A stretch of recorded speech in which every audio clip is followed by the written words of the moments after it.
Thanks, Madison. The average Yale football player towers over the average Yalie. But this week, the team welcomed a member only 3 feet 5 inches tall. Yet, most of the team says that this new player is the one they look up to most of all. Stefina Yulie introduces us.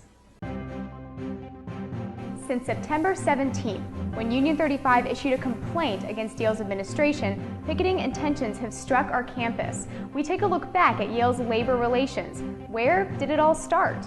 Plus, learn how some Yale scientists may have just developed the strongest metal since the Bronze Age.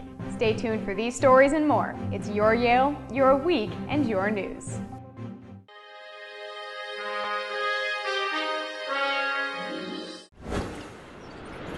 Good evening. I'm Raleigh Cavero, and you're watching the Yale Daily Minute.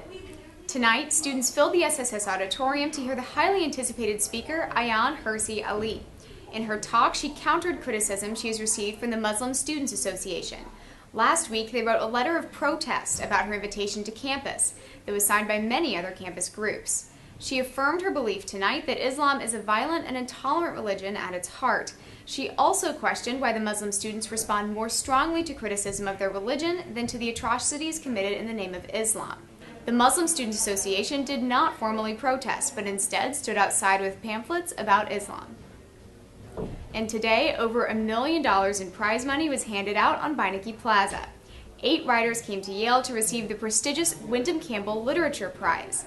The keynote address by Zadie Smith kicked off a week of events, including master's teas, master's classes, panels, and, the highlight, Tuesday night's literary speed dating.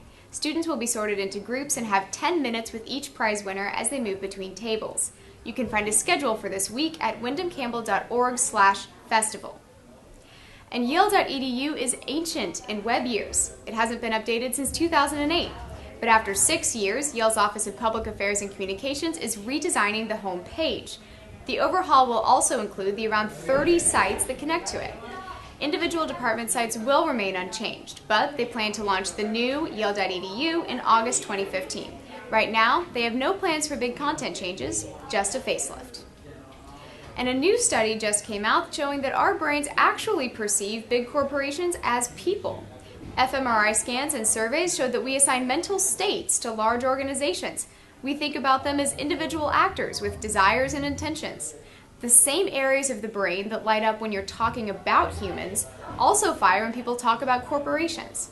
This research could be used to understand how people perceive large companies and even foreign policy. That's your news in a minute. We'll see you tomorrow night.